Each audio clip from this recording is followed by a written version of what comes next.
हमारे प्रदेश के यशस्वी लोकप्रिय मुख्यमंत्री माननीय पुष्कर सिंह धामी जी विस्तार से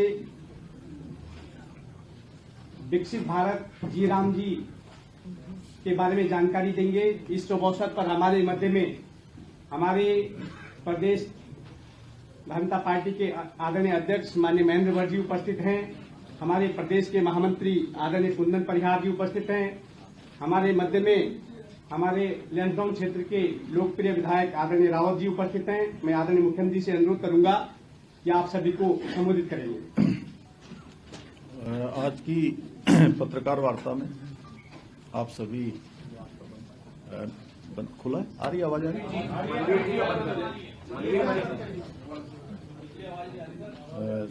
पीछे नहीं आ रही है?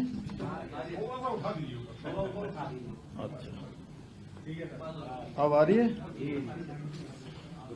आज की इस पत्रकार वार्ता में आप सभी का स्वागत है। मेरे साथ हमारी पार्टी के प्रदेश के अध्यक्ष और राज्यसभा के सांसद आदरणीय महेंद्र भट्ट जी, हमारे प्रदेश महामंत्री श्री कुंदन जी और लैंसडाउन क्षेत्र के हमारे लोकप्रिय विधायक आदरणीय दिलीप रावत जी और मीडिया प्रभारी राज्य के हमारे श्री मनदीप सिंह चौहान जी।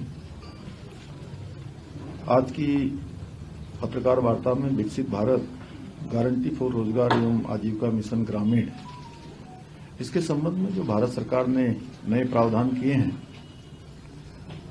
उसी के संबंध में मुझे आप सबके समक्ष बात रखनी है। ये अधिनियम जो नया बना है ये केवल मनरेगा का नाम बदलना ही नहीं इसका उद्देश्य है, बल्कि ग्रामीण रोजगार नीति की फिर से पुनर्संरचना करना है, जिससे कि ग्रामीण क्षेत्र हमारे मजबूत हों, ग्राम इकाइयां मजबूत हों और ये ग्राम सेंट्रिक योजना बने। इस योजना का मुख्य उद्देश्य है और इस अधिनियम विकसित भारत 2047 के लक्ष्य को विकसित गांवों के माध्यम से साकार करने की ठोस कानूनी व्यवस्था का प्रावधान भारत सरकार ने किया है। यह अधिनियम राहत आधारित योजना नहीं है, बल्कि विकास आधारित गारंटी प्रदान करेगा। अब ग्रामीण परिवारों को जो ऐतिहासिक रूप से इसमें सुधार हुआ है, अब ग्रामीण परिवारों को 100 दिन नहीं बल्कि 125 दिन कानूनी रोजगार का अधिकार मिलेगा, जो पहले से 25% ज्यादा होगा। 15 दिन में काम नहीं मिला तो बेरोजगारी भत्ता अनिवार्य होगा और इसके लिए जिम्मेदार अधिकारी भी कानूनन तय होंगे। अगर ये धनराशि जो वहां पर काम करने वाले हैं उसमें अगर कोई देरी होती है तो उस विलंब का भी सरकार के द्वारा इस प्रावधान में ये प्रावधान किया गया है कि उसकी भरपाई की जाएगी। यानी कि जो भी देरी होगी, वेतन भुगतान साप्ताहिक होगा और देरी होने पर स्वतः ही मुआवजा भी दिया जाएगा। और इसमें किसान हितों की भी स्पष्ट रूप से सुरक्षा सुनिश्चित की गई है। खेती की बुआई कटाई के मौसम में अधिकतम 60 दिन तक योजना के काम कानूनी रूप से रोके जा सकेंगे, इससे किसानों की जो मजदूरी की कमी नहीं होगी, खेती की लागत नहीं बढ़ेगी, ग्रामीण अर्थव्यवस्था संतुलित रहेगी। स्पष्ट है कि यह अधिनियम किसान विरोधी नहीं है, जैसा इसके बारे में जिनको केवल विरोध करना है वो कह रहे हैं, बल्कि किसानों के प्रति ये बहुत संवेदनशील अधिनियम है। और इसमें मैंने जैसा शुरुआत में कहा कि ग्राम पंचायतों को और ग्राम सभाओं को असली ताकत प्रदान की गई है और इस योजना में कोई काम थोपे नहीं जाएंगे, बल्कि ग्राम सभा जो तय करेगी कि हमारे गांव में कौन से काम होने हैं, हमारी ग्राम पंचायत में किन योजनाओं पर धनराशि दी जानी है, उन्हीं योजनाओं के लिए धनराशि बनेगी। गांव की प्राथमिकताएं क्या होंगी, कौन से काम प्राथमिक होंगे, और ये सारी की सारी तय करने की जिम्मेदारी अब ग्राम सभाओं की होगी। कम से कम 50% कार्य सीधे अब ग्राम पंचायतों के स्तर पर कराए जा सकेंगे जॉब कार्ड पंजीकरण योजना निर्माण, सब ये ग्राम सभा के स्तर पर, स्थानीय स्तर पर तय किए जाएंगे। काम की क्वालिटी अच्छी हो और उसकी उपयोगिता भी हो। ये नहीं कि पहले के समय में कोई भी काम करवा दिया जा रहा है, बजट की खानापूर्ति की जा रही है, बजट खपाने के लिए केवल काम किया जा रहा है। इस प्रावधान में उन सभी को गुणवत्ता पर आधारित, उपयोगिता पर आधारित किया गया है। और अब बिखरे हुए जो 260 प्रकार के अब काम नहीं होंगे, बल्कि अब 4 स्पष्ट श्रेणियां होंगी। एक जल संरक्षण का होगा, तालाब, चेक डैम, स्टाफ डैम, ग्रामीण अवसंरचना, सड़क, नाली, स्कूल, अस्पताल, आजीविका की परिसंपत्तियां, एसएससी, सेट मतलब सेल्फ हेल्प ग्रुप, स्वयं सहायता समूह के लिए कोई भवन इत्यादि बनाना है, सेट बनाना है, स्किल सेंटर बनाना है, हाट बनाना है, या आपदा प्रबंधन के क्षेत्र में भी। अब इस अधिनियम के बाद आपदा प्रबंधन के क्षेत्र में भी इसकी धनराशि लगाई जा सकेगी, जिसमें रिटेनिंग वॉल, ड्रेनेज, पिचिंग, इस प्रकार के काम होंगे। इस प्रकार के कामों से गांव में सबको काम भी मिलेगा और गांव भी मजबूत होगा, ग्राम सभा के लोग भी मजबूत होंगे। और इस अधिनियम में महिलाओं की सशक्तिकरण पर विशेष फोकस किया गया है। स्वयं सहायता समूह से जो जुड़ी हुई बहनें हैं, उनके लिए स्किल सेंटर, उनके लिए भवन का निर्माण, ग्रामीण हाट, ये सब बनाए जाएंगे, जिससे महिलाओं को गांव में ही काम मिलेगा, उनकी आजीविका बढ़ेगी, रोजगार के साधन उनके होंगे। इसके अतिरिक्त तकनीकी आधारित इसमें ट्रांसपेरेंसी का भी प्रावधान किया गया है। भ्रष्टाचार पर सीधा प्रहार किया गया है, जैसे कि बायोमेट्रिक हाजिरी, जियो टैगिंग और जीएसआई मैपिंग, मोबाइल ऐप, सार्वजनिक डैशबोर्ड, एआई आधारित फ्रॉड डिटेक्शन, साल में 2 बार अनिवार्य रूप से सोशल ऑडिट का भी प्रावधान किया गया है। इन सभी तकनीकों का प्रयोग इस योजना को भ्रष्टाचार मुक्त रोजगार गारंटी योजना बनाता है। और साथ ही जो इसका प्रशासनिक ढांचा है, उस प्रशासनिक ढांचे को भी इससे मजबूती मिलेगी। जैसे ग्राम रोजगार सहायक, फील्ड असिस्टेंट, तकनीकी सहायक आदि इस योजना की रीढ़ है, जो मुख्य रूप से इस योजना को संचालित करते हैं या धरातल पर उतारने का काम करते हैं, समन्वय का काम करते हैं। इनके प्रशिक्षण के लिए, इनके मानदेय के लिए और इनकी मॉनिटरिंग के लिए जो पहले प्रशासनिक खर्च 6% की धनराशि इसमें सुनिश्चित थी, 6% की धनराशि का प्रावधान था, उसको बढ़ाकर 9% किया गया है, यानी कि 3% धनराशि इसमें बढ़ाई गई है। इससे काम की क्वालिटी बढ़ेगी, भुगतान समय पर होगा और मॉनिटरिंग और मजबूत होगी। और इससे इस प्रावधान के बाद, इस अधिनियम के बाद वित्तीय अनुशासन सुनिश्चित होगा, यानी कि फाइनेंशियल डिसिप्लिन बनेगा और राज्यों को भी लाभ होने वाला है। जैसे कि कहीं पर यह दुष्प्रचार भी हो रहा था कि इस अधिनियम के आने के बाद राज्यों को इसके लिए हानि होगी, राज्यों को कम धनराशि मिलेगी। ऐसा नहीं है। केंद्र और राज्य के अनुपात को देखें तो इससे सामान्य राज्यों की श्रेणी में हम लोग नहीं है उसमें, जो अन्य हमारे जैसे उत्तर प्रदेश, मध्य प्रदेश और राजस्थान, इन राज्यों को 60-40 के अनुपात होगा, यानी कि 60% धनराशि इन राज्यों में भारत सरकार की होगी और 40% धनराशि राज्य की होगी।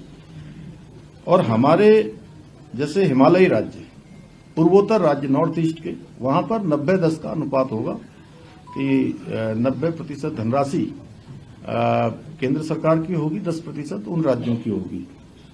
अब स्पष्ट वार्षिक बजट होगा। जैसे पहले अनिश्चितता होती थी कि कितना बजट आएगा, कितना आएगा, कम आएगा कि ज्यादा आएगा, ये धनराशि भी अब स्पष्ट रूप से वार्षिक बजट में इसका निर्धारण होगा। और इस अधिनियम के अंतर्गत उत्तराखंड और हमारे जैसे हिमालयी राज्य, उनको केंद्र सरकार का 90% इसमें से जो फाइनेंशियल सपोर्ट है, वित्तीय सहयोग मिलेगा, जिससे राज्य पर अतिरिक्त बोझ नहीं पड़ेगा और हमारे राज्य के बहुत सारे काम आगे बढ़ेंगे, ग्रामीण विकास और तेज होगा। एसबीआई द्वारा किए गए विश्लेषण के अनुसार इस अधिनियम से राज्यों को करीब 17,000 करोड़ का शुद्ध लाभ होगा, यानी कि अधिक 17,000 करोड़ मिलेगा। और इससे ये भी भ्रम टूटेगा कि यह योजना राज्यों को अधिकार कम करती है, यानी कि ये जो भ्रम है ये भ्रम टूटेगा। इस योजना से राज्यों के अधिकार कम नहीं होते हैं बल्कि उनको अधिक लाभ होता है। और जो विपक्ष है, जो कई बार कोई भी योजना प्रधानमंत्री जी लेकर आते हैं, देश के अंदर कोई अच्छा काम होता है तो भ्रम फैलाने का काम करते हैं, एक फैब्रिकेटेड माहौल बनाने का काम करते हैं। ये योजना गरीब विरोधी नहीं है बल्कि गरीबी के मूल कारण उस पर प्रहार करने वाली योजना है।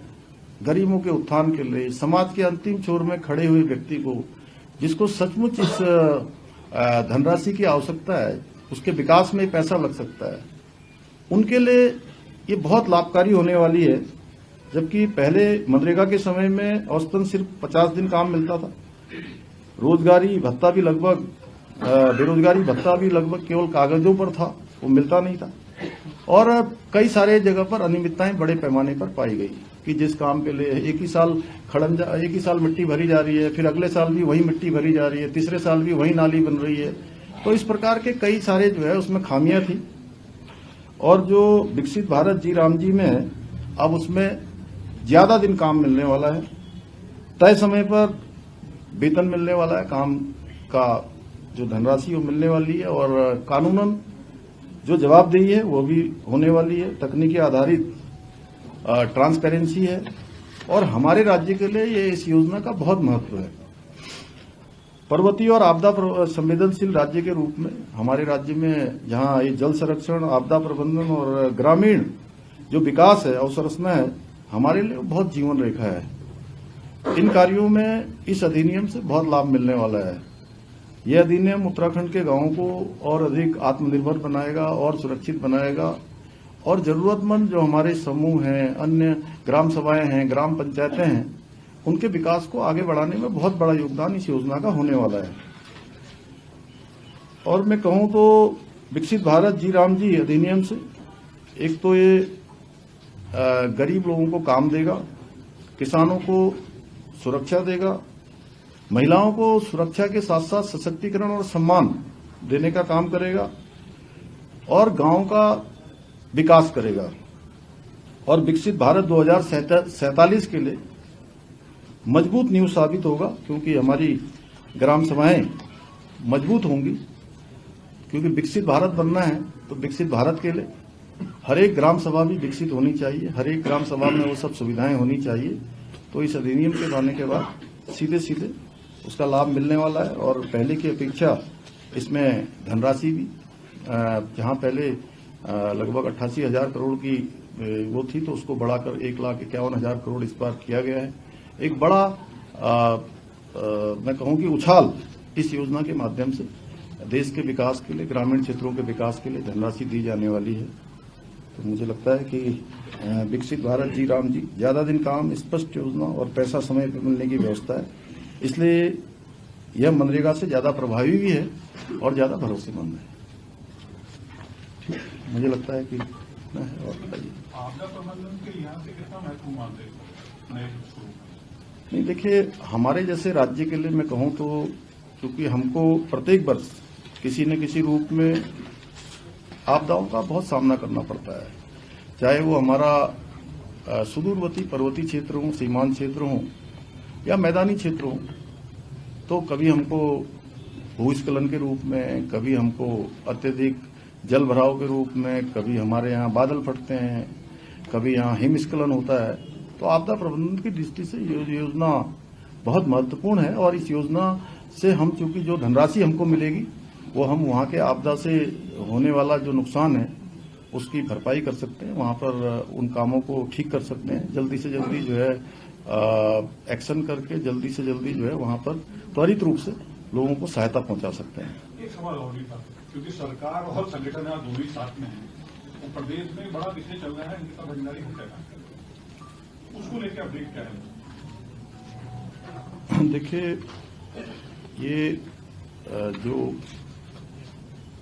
प्रकरण है ये बहुत ही संवेदनशील है, और हम सब लोगों के लिए, क्योंकि राज्य की दृष्टि से हम सबकी बेटी बहन जो भी उस समय में घटना हुई वो बहुत ही हृदय विदारक घटना थी और हम सब लोग बहुत आहत हुए, क्योंकि मैं उस समय भी राज्य के मुख्य सेवक के रूप में था और मेरे को जैसे ही जानकारी मिली, क्योंकि मरुड़ आपने पूछा है तो मुझे बताना चाहिए, कई सारे मीडिया के मित्रों ने बीच में ये भी कहा कि मैं इसमें बात भी नहीं कर रहा हूँ। अच्छा हुआ आपने पूछ लिया, क्योंकि प्रेस कॉन्फ्रेंस कुछ और थी, लेकिन ये महत्वपूर्ण विषय है, ये सबके ध्यान में आना चाहिए। और तो जैसे ही मेरे को मालूम चला, सूचना आई कि इस प्रकार की घटना हुई है, हमने तत्काल पुलिस विभाग को, अन्य प्रशासन को तत्काल कहा कि जैसे भी होता है सब, जो भी इसके आरोपी हैं या जिनके ऊपर आरोप हैं उनको तत्काल गिरफ्तार किया जाना चाहिए, कोई पकड़ से बाहर नहीं जाना चाहिए। और तत्काल उन सभी वो 3 के 3 जो आरोपी थे उस समय के, वो तीनों को गिरफ्तार किया गया और जिस स्थान पर उन्होंने बताया वहां से बॉडी को रिकवर किया गया। फिर जो कार्रवाई होती है, समस्त औपचारिकताएं जो कानूनी रूप से होती हैं वो पूरी की गई और पूरी करने के बाद तत्काल ही हमने महिला आईपीएस अधिकारी के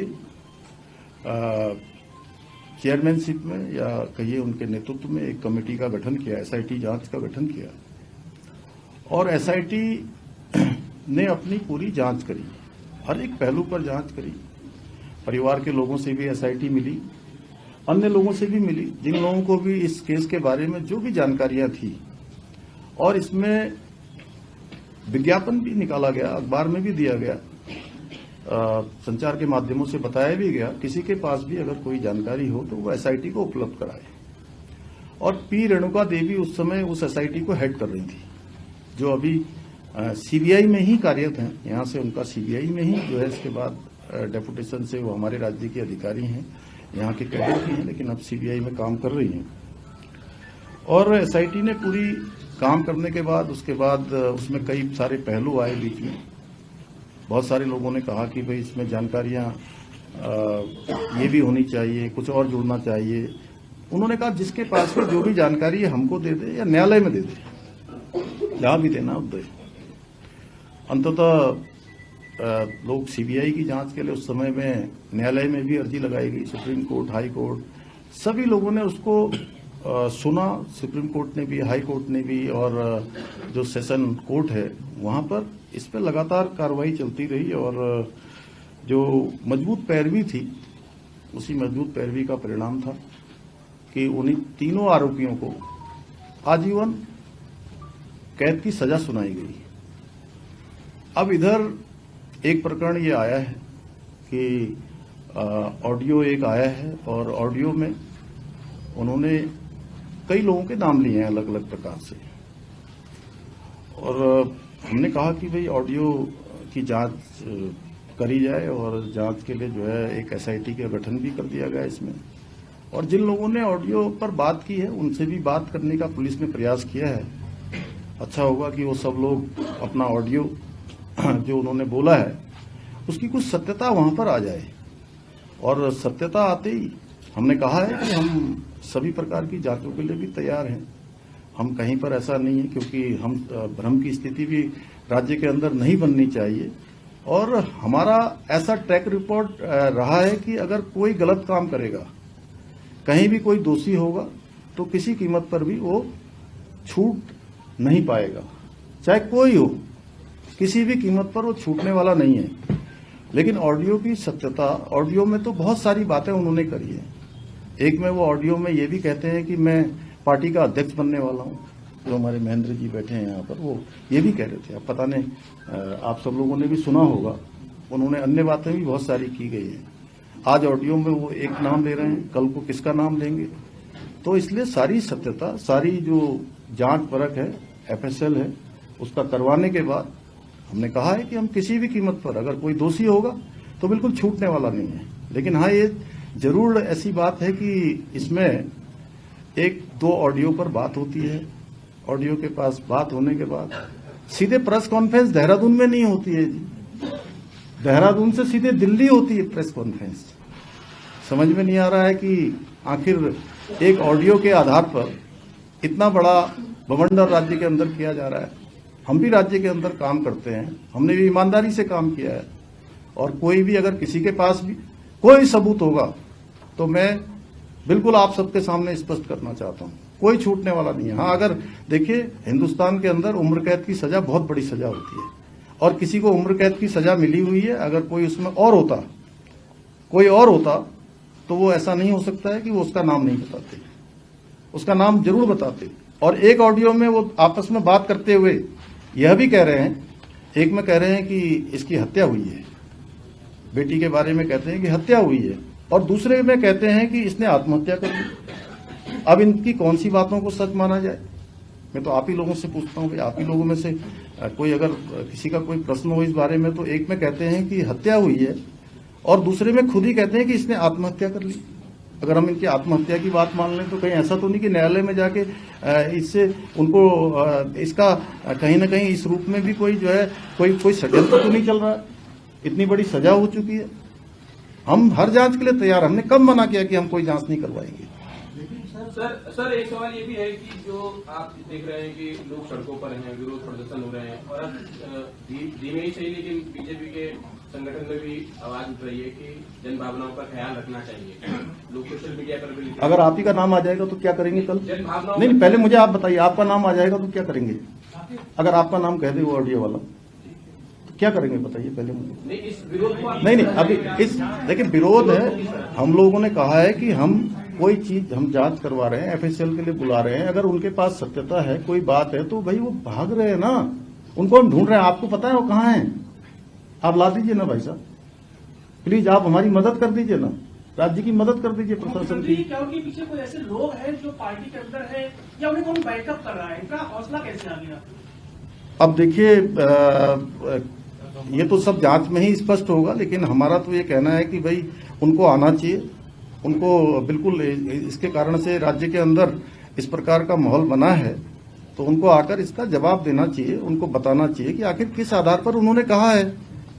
और जो भी होगा, चूंकि जांच चल रही है तो देखिए बहुत दिनों तक ये मामला, ये जो धुंध लगी है, ये धुंध छटेगी, और धुंध छटने के बाद निश्चित रूप से बादल हटेंगे, कोहरा छटेगा और सूरज निकलेगा, साफ सफाई होगा। आप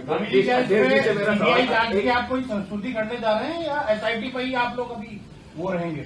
ये बात तो मैं सबसे लास्ट में बताऊंगा आप लोगों का, और कोई प्रश्न हो तो पहले पूछ लीजिए। भाभी जी मेरा सवाल है, राम के विकास को लेकर योजना के बारे में बखान किया आपने, आपको लगता है 11 साल सरकार में वाणी क्यों लगा दी? बहुत पहले वाली थी विकास को लागू।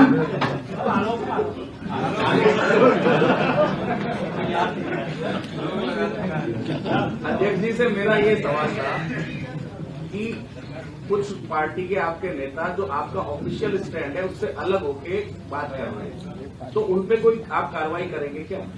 देखिए वो हमारा इंटरनल मामला है, वो बहुत बड़ी बात नहीं है, लेकिन जो एक बड़ी बात है वो ये है कि हमारे राज्य के अंदर जो भ्रम की स्थिति बनी है, जो उनके परिवार को कष्ट हुआ है, और जो परिवार की बेटी गई है, हम सबका परिवार है, पूरा राज्य है। मैं तो ये कहता हूं कि अभी आपने भी कहा, जैसे आपको भी भाई साहब कुछ पता हो तो उनके बारे में बताइए, जरूर हम जो है इस पर करेंगे जांच। बिल्कुल जो है मैं बहुत संवेदनशीलता से बोल रहा हूं, बहुत जिम्मेदारी से बोल रहा हूं, हम किसी जांच से कहीं जाने वाले नहीं है। हमें जो जांच की आवश्यकता पड़ेगी हम वो सब जांच करवाने को तैयार है। आपको पता है पिछली बार छात्रों का मामला आया था, तो छात्रों के मामले में हमें लगा कि भाई 8 दिन हो गए, 10 दिन हो गए, और सच में छात्रों को लग रहा था कि कोई इसमें गड़बड़ है, क्या है। तो हम गए, उन्होंने कहा कि भाई यहाँ पेपर आ गया, बाहर आ गया, एक बात थी, तो उसकी सीबीआई जांच होनी चाहिए। तो हमने सीबीआई जांच की संस्तुति करी और उसके बाद पूरी कमेटी बैठा ली। कमेटी बैठाने के बाद हमने उस परीक्षा को भंग भी कर दिया। इसमें भी अब जिन्होंने शिकायत करी है, उस अगर उनकी मंशा अगर साफ है, वो न्याय दिलाना चाहते हैं, हम भी न्याय दिलाना चाहते हैं। हमारी बेटी है, हमने न्याय के लिए ही उसके लिए इतना संघर्ष किया कि एक दिन भी आरोपी तीनों के तीनों जेल से बाहर नहीं आ पाए, एक दिन भी जेल से बाहर नहीं आए। उम्र कैद की सजा हो रही है। अगर मान लिया जाए कि यहां पर महेंद्र भट्ट जी हैं, ये हमारे महामंत्री हैं, अगर ये किसी आरोप में दोषी होंगे और जेल ये चले जाएं, प्रभारी जी हमारे, बताइए मुझे, तो अगर ये जेल जा रहे होंगे, सजा हो रही होगी, तो क्या इनका नाम नहीं बताएंगे? उन तीनों ने नाम बताना चाहिए था।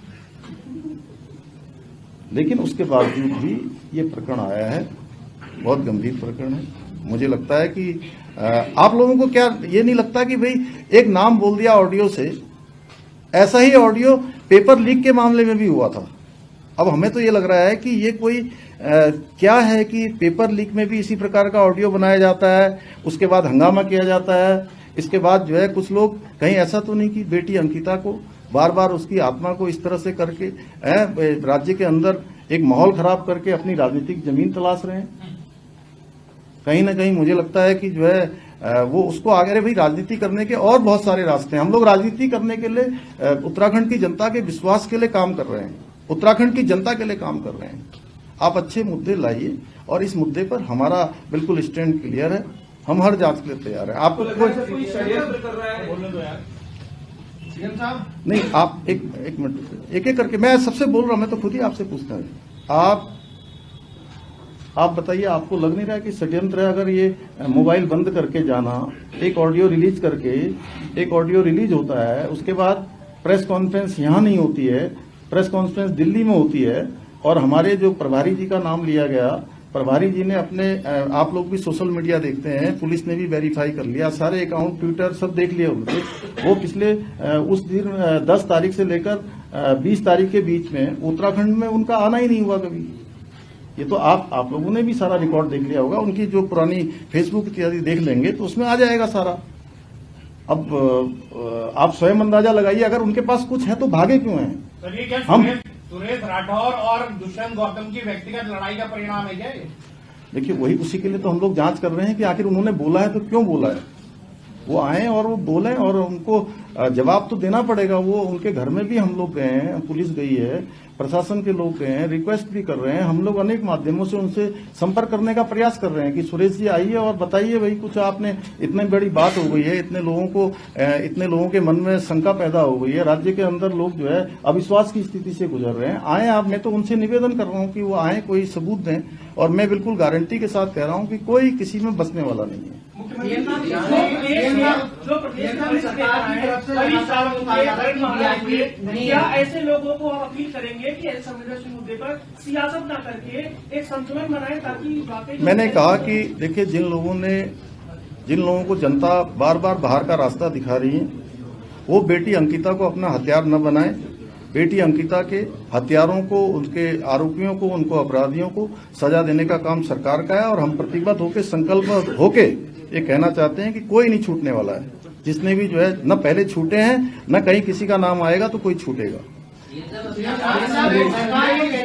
कोई वीआईपी नहीं है, एसआईटी भी कह रही है कि कोई वीआईपी नहीं है। संदेह की स्थिति में गिरफ्तारी हो जाती है। लेकिन ये जो पूर्व विधायक का बयान है, जो रिकॉर्डिंग आई है, वो आपके परिवार के बीच से आई है। भारतीय जनता पार्टी के वो पूर्व विधायक रहे, संदेह इसलिए ज्यादा होता है, शायद वो उस स्थिति को जानते होंगे।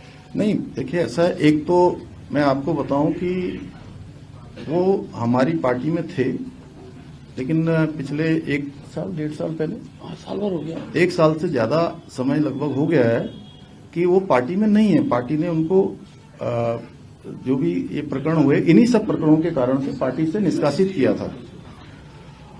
और देखिए, अगर उनके पास सच में ये बात भ्रम की बनी तो उनको आना चाहिए सामने, वो जिम्मेदार व्यक्ति हैं, वो आकर उनको बताना चाहिए, नहीं मैं तो, आप लोग प्रश्न करिए, नहीं तो फिर मैं भी कुछ प्रश्न कर लेता हूं आप लोगों से, अगर आप लोग नहीं कर रहे हैं तो। नहीं पूछे, जिसको जितना कड़वा प्रश्न पूछना उतना पूछ ले, लेकिन पूछना अच्छे से। आपकी तरफ सरकार की तरफ ने ये कहा कि वीआईपी नहीं है, आपकी एसआईटी जिन्होंने जांच की थी उन्होंने भी कहा वीआईपी नहीं है, संगठन की तरफ से जो प्रेस कॉन्फ्रेंस हो रही है ये कहा जा रहा है वीआईपी नहीं है। अंकिता भंडारी के संबंध में एक आदमी बताइए, इस पूरे सभी पत्र, अरे तुम्हारा सवाल मैंने ले लिया, चलो ले लिया। अब जो आगे आप आगे बोल रहे हैं, मैं आगे आप जो आगे बोलने वाले हैं, मैं उसका जवाब भी दे दूंगा। अगर मैं यहाँ आया हूँ तो मैं जानता हूँ कि आप क्या पूछने वाले हैं उससे आगे। और मैं सारी प्रेस कॉन्फ्रेंस देखता हूँ, सारी प्रेस कॉन्फ्रेंस में सबसे ज्यादा प्रश्न पूछने वाले आप ही होंगे।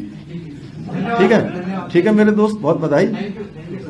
अब देखिए, ऐसा आपके जितने, नहीं रुक जाइए, मैं पूछूंगा ना, सबके जवाब दूंगा भाई, भाभी सर अब अरे यार आलोक रुको, चलो रुको आज तक अब तक की जितनी प्रेस कॉन्फ्रेंसों में आपको जो जवाब नहीं मिले, आज मैं सारे जवाब देने के लिए ही यहाँ आपके बीच में आया हूँ। जो भी कमी पेशी है आज मैं सबका, अरे मैं आप ही का जवाब दे रहा हूँ, तुम्हारा दे रहा हूँ। तुम बहुत अच्छे लड़के हो, मैं बहुत पहले से जानता हूँ तुम्हें। देखो भैया, देखो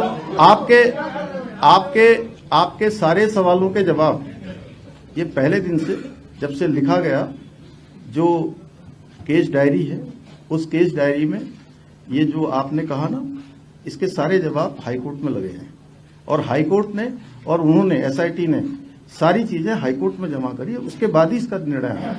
चलिए हो गया। जांच बताएंगे क्या आगे कुछ और जांच होंगी कि नहीं होंगी? नहीं, अभी पहले प्रश्न पूछो ना सब लोग। भाभी सर जवाब देंगे आप? भाभी सर दे दिया, जवाब दे दिया ना। भाभी सर तो मेरा सवाल है ये अब ये कल ये मत चला देना कि जवाब नहीं दिया। हाँ, दे दिया। आपने कहा कड़वा सवाल, तो एक कड़वा सवाल ये है, क्या 2027 चुनाव के पहले आपकी पार्टी के कुछ लोग आपके चेहरे करते हैं, किसी कॉन्स्पिरेसी करके की योजना का नाम बता रहे हैं? नहीं आपने पार्टी के अंदर कोई कॉन्स्पिरेसी चल रही है आपके खिलाफ, तो नहीं चाहते 27 नहीं हमारी पार्टी में कॉन्स्पिरेसी जैसी कोई चीज नहीं है। देखिए, मैं तो लगातार पिछले 4 वर्षों से भी अधिक समय से इस दायित्व में काम कर रहा हूँ। सभी के सहयोग से काम कर रहा हूँ, पार्टी हाईकमान का भी, हमारे वरिष्ठ लोगों का भी, सभी पार्टी कार्यकर्ताओं का साथ है और ये हर पार्टी में होता है। थोड़ा बहुत ऐसी चीजें चलती है, कोई ऐसा विशेष नहीं अभी लंबी रेट रहेगा। अब चलिए आपके, हाँ, अब लास्ट प्रश्न पूछिए। आपका मैं अलग से दूंगा, आप अलग से अब लास्ट बात, अब हो गया, बस चलिए हो गया। आप बोले चलिए, एक लास्ट। भारती जी तो अलग से पूछ लेती हैं मुझसे। सुरेश राठौर और उर्मिला राठौर के चर्चे चल रहे हैं, पुलिस को दोनों को पकड़ने में इतना समय क्यों लग रहा है? क्यों आप उन्हें ये समय दे रहे हैं कि आप स्वेच्छा से आइए और हमें सबूत दीजिए, जबकि आप खुद कह रहे हैं कि माहौल प्रदेश का खराब हो रहा है? आपको तो उन्हें लेके आ जाना चाहिए था। क्या हम ये समझे कि सब मामलों में प्रक्रिया ऐसे ही रहेगी कानून की जैसे तय रखी गई है? आपको जानकारी है उनके बारे में, कहाँ है करके? सर मैं कानून कर रहा हूँ, तो आप भी मदद करिए ना हमारी। हम तो पकड़ ही रहे हैं उनको, हम पकड़ ही रहे हैं उनको। आप नहीं आप बताइए ना, पुलिस ढूंढ रही है ना, आपको पता है रोज उनके घर में नोटिस दे रही है, जगह जगह छापेमारी हो रही है, जगह जगह जा रही है, देश के अंदर उनके मोबाइल लोकेशन निकाली जा रही हैं। तो कहीं आपको भी जरूरत हो तो फिर बता दीजिए। तभी तो कह रहा हूँ, आप भी बता दीजिए कुछ हो तो।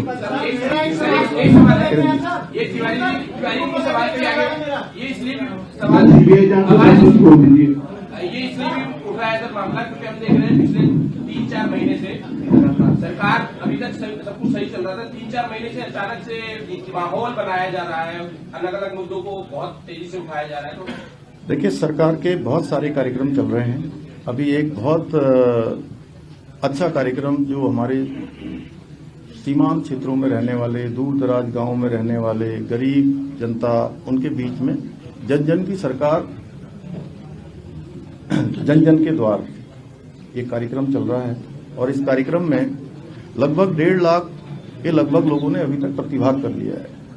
अनेक लोगों को उनके गांव के पास में, घर के पास में, जिनको अपने काम करवाने के लिए मुख्यालय आना पड़ता था, जिला मुख्यालय जाना पड़ता था, कई धनराशि खर्च करनी पड़ती थी, साधन लगाने पड़ते थे, उन सबके घरों के पास जाकर काम हो रहा है और बहुत उत्साह इस कार्यक्रम को लेकर लोगों का है।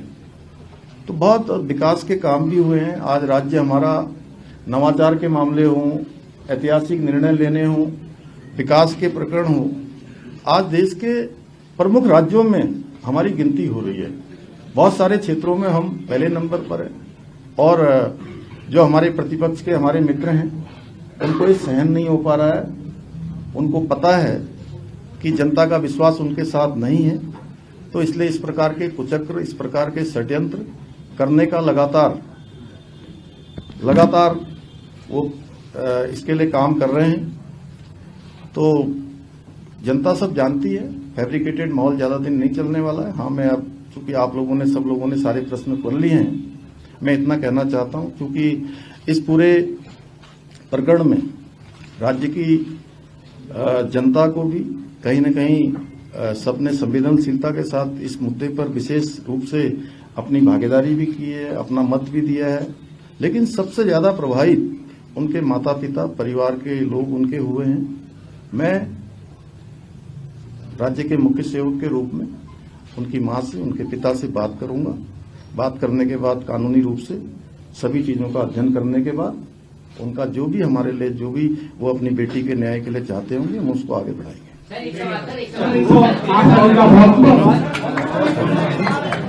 लोकप्रिय विधायक